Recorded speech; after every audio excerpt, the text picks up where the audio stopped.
Setiap manusia itu seperti ada baterainya. Ya. Rasa aman seseorang berbanding lurus dengan isi baterai kasihnya. Ya. Maksudnya apa Bu Aisyah? Gini. Sifat baterai kasih itu harus diisi setiap hari. Ya. Penyimpangan perilaku adalah indikasi isi baterai sudah mencapai batas kritis minimal. Apa sih isi baterai itu? Nih ya, harus diisi setiap hari. Sebentar. Kata-kata pendukung atau pujian, saat-saat mengesankan atau waktu, sentuhan fisik, pelayanan, atau menerima hadiah. Begini. Waktu kita bayi, anak-anak bayi, sampai umur sekitar 1 tahun, bahasa kasih 5-5-nya ini kita berikan pada anak ini, betul? Berarti baterainya kita charge. Ada 5 baterai, kita charge penuh. Ya, bayi kan kita suka kata-kata pujian kan? Nah, Tintu, anak Umi cantik. Pokoknya kalau kita anak kita tuh pasti cantik. Kalau anak orang belum tentu. Oh, belum. Cantikan kamu, ya gitu. Itu narsisnya dari ibu-ibu begitu. Pergi puskesmas, gendong anaknya, lihat anak sebelah, cantikan kamu, gitu. Walaupun anak yang lain putih, dia hitam. Tapi kalau anak sendiri tetap ya.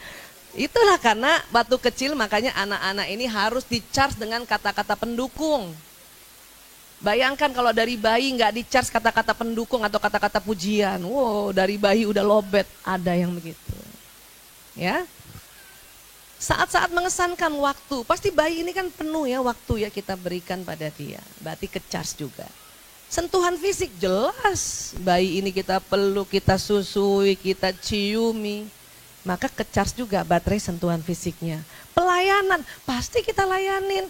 Dia popoknya kita ganti, bajunya kita ganti, kita suapin, itu pelayanan. Ya, kasih hadiah, oh jelas. Kemana-mana lihat baju lucu, lucu banget, kita beliin. Mainan kita beliin. Begitu bukan anak-anak kita? Siapa yang enggak? Berarti kasihan dari kecil sudah kurang baterainya tuh. Ini, waktu bayi, semua dapat. Makanya Allah suruh kita ya memperhatikan dan mempedulikan anak yatim. Kenapa? Dari kecil mereka tidak kena charge ini. Bayangkan kalau dibuang ya, atau maaf ditaruh di panti, tapi kan satu pembina panti anaknya 30 ya. Gimana nge-charge-nya ini? Gimana mujinya? Paling ya Allah, kalau dipuji pun sebulan sekali, itu massal. Dengarkan bayi-bayi semua, kalian ada bayi-bayi yang ganteng dan cantik, wow massal. Ya, iya. Sentuhan fisiknya gimana coba? Kira-kira, paling cuman satu, kan? Itulah makanya Allah minta kita sangat peduli pada anak yatim piatu. Kenapa? Dia kurang chargernya. Ibu siapa yang orang tuanya meninggal pada saat ibu sudah menikah? Ada?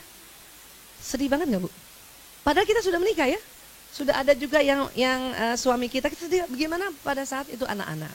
Ya, jadi makanya apabila anak kita ibu sudah lakukan ini, alhamdulillah berarti baterainya penuh. Paham ya? Nah sekarang, tetapi di atas 3 tahun ya, anak-anak tidak perlu di-charge 5-5-nya. Satu saja ya cukup. Dia akan tek tek tek tek tek tek tek tek tek tek. Paham? Sekarang ya, coba cek dari 5 bahasa kasih ini, anak pertama ibu kira-kira bahasa kasih utamanya yang mana? Contoh saya, anak pertama saya namanya Mas Lanang. Saya perhatikan dia, kan 5-5-nya tetap ada ya, tapi ada satu yang utama yang cepat kosong. Itu yang harus kita isi setiap hari sehingga dia bisa mengisi yang lain.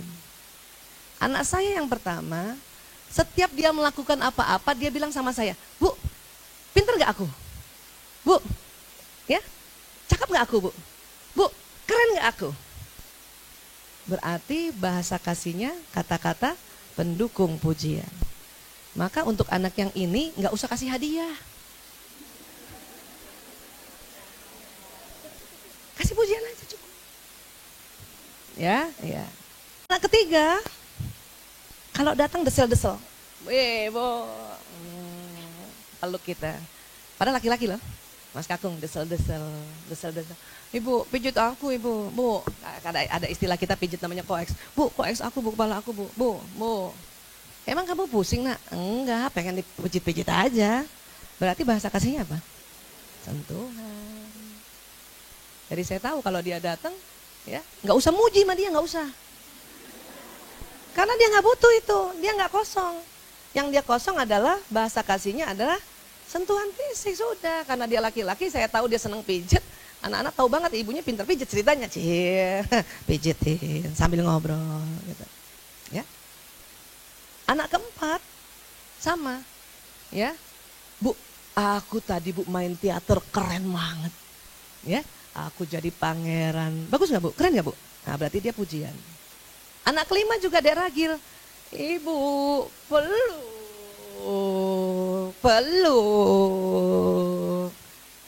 lah. Karena saya tahu dia sentuhan, bahasa kasihnya sentuhan fisik. Ya, untung nggak ada yang hadiah ya.